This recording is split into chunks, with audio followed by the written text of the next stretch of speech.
latest in tech and accessibility. This is Access Tech Live with Stephen Scott and Marc Aflalo.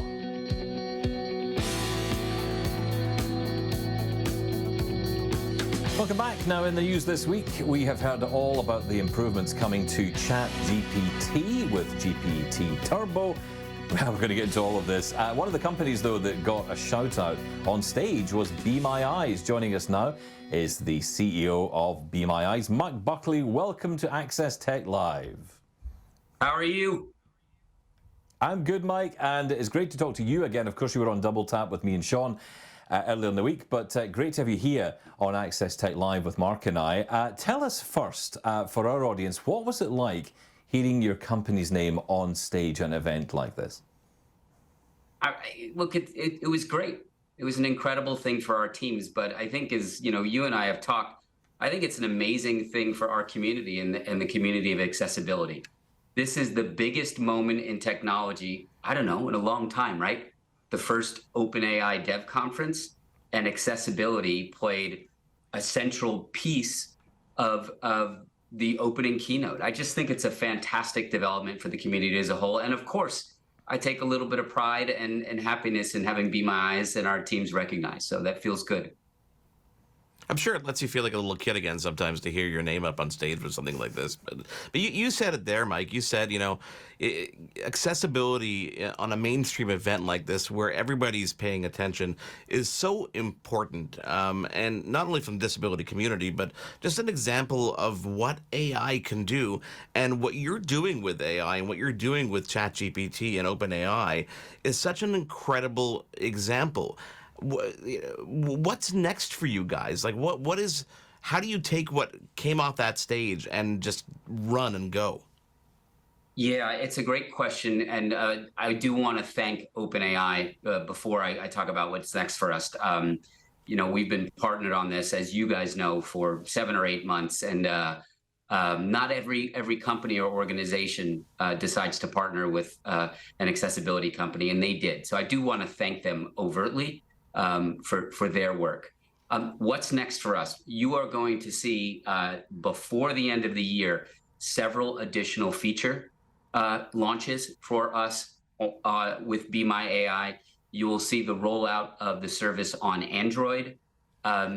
You will also see some additional user controls for the service, both in terms of the results that you want to have and a number of other things. So the development pipeline for us, Marc, is very, very busy. And our principle is we have to keep iterating and innovating and improving the product for the community, right? And so you're going to see a lot of that. I think the other thing that I want to point out is you're going to start seeing more deployments of BeMyAI in customer service settings for 2 reasons. One, we need to pay the bills, right? And the companies that we work with for accessible customer service, they pay us fees that help us build great products for the community and keep our services free for the community. So you're going to see a lot of attention and news on how we're deploying BeMyAI at the front end of customer service. I think you're also going to see some additional efforts from us to grow the community of usage in the global South and communities, internationally. There's a lot to unpack from that, so we'll step through this a little bit. But I want to you always tell me to come with some news.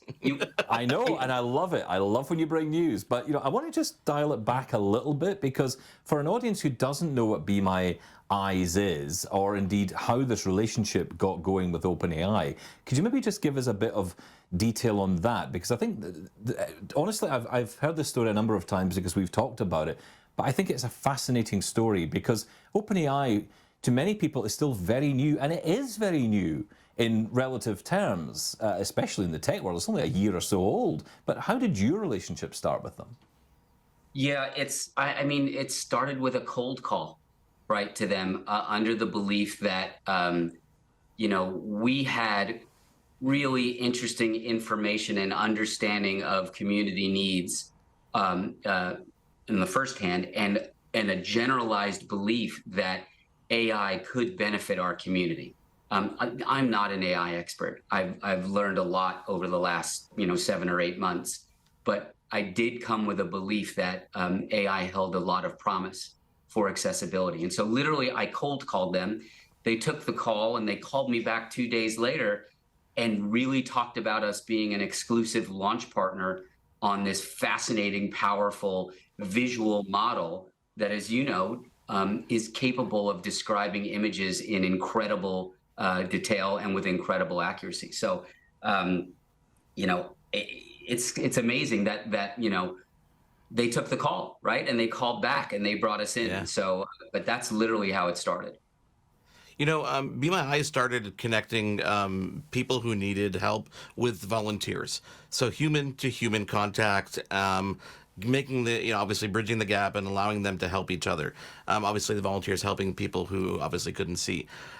How does the introduction of BeMyAI affect the actual volunteers? Because we always talk about AI replacing humans. In this case, it does a little bit, but I don't think anything will ever be able to replace that human element of it. It's a great question, Mark. First of all, thank you to our volunteers. There are over 7 million of them, and this is, I've talked about it as the largest digital volunteer army in the world, and I think that's not only true, but it's also remarkable. It's a remarkable look, in a very challenging time for humanity. It's a wonderful affirmation of humanity, right? Yeah. And so thank you to the volunteers. Interestingly, even though we've seen massive growth and adoption curves on the AI product, our call volumes stay the same. So there isn't a segment of our community, I think, Mark, to your point, that still appreciates that human connection, right? I think what we're also learning is, even though the AI is fantastic and the accuracy is getting better and better, giving people in our community the option to have a human being in the loop is mandatory, right? And so we're going to make sure that that is always there. And that'll happen in a couple of ways. One, it'll continue to happen just to have that access to the volunteer base, but also you're going to see us launch very soon human verification of AI results at the option of the user. Now, Mike, just going back to your point about cost, because it's something you and I have talked about a lot, and it's something that I think a lot of us in the community, I guess, fear a little bit. You know, BeMyAI is right at the cutting edge of brand new technology and the latest developments, and it's currently free to its users. Is that really sustainable? It has to be.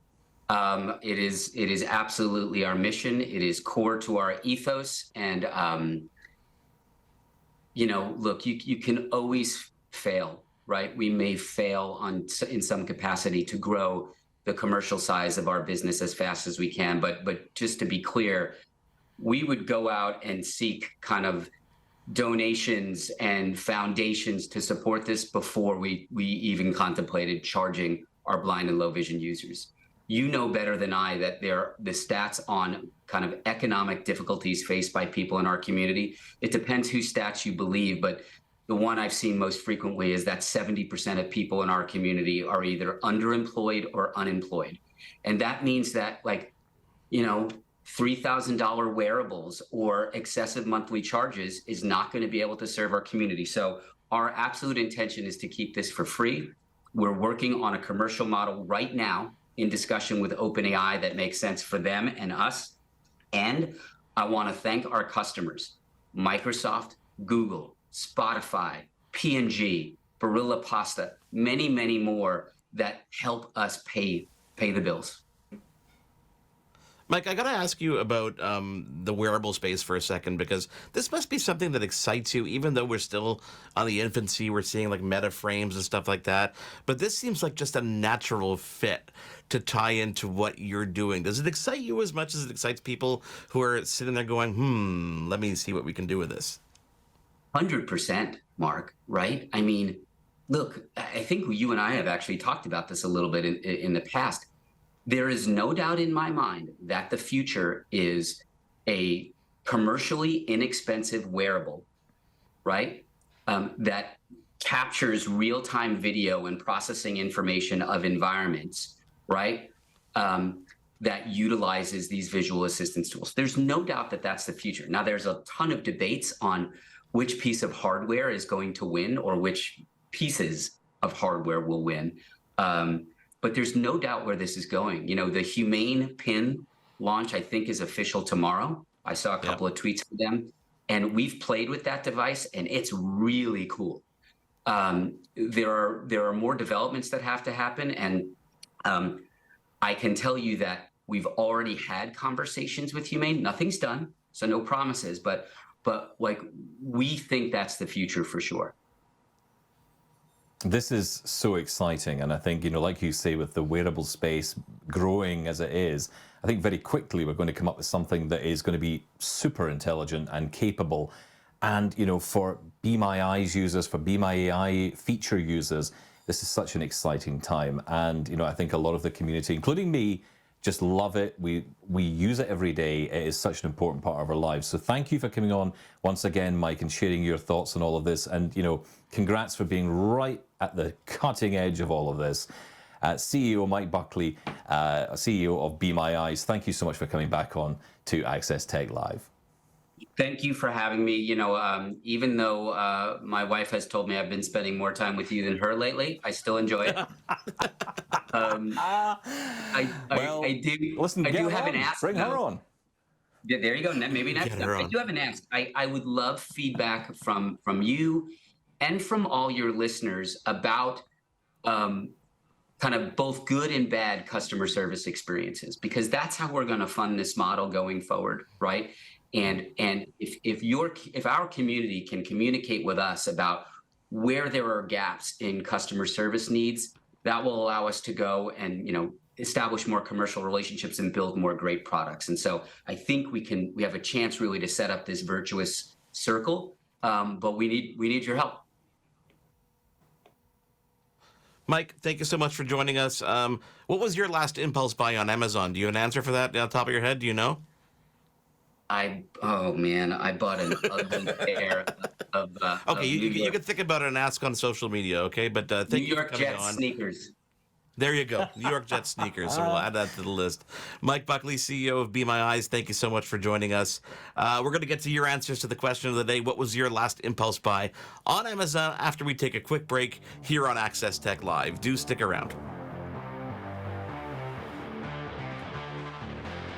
We want to hear from you. Follow us on social media and get involved at Access Tech Live. We'll be right back.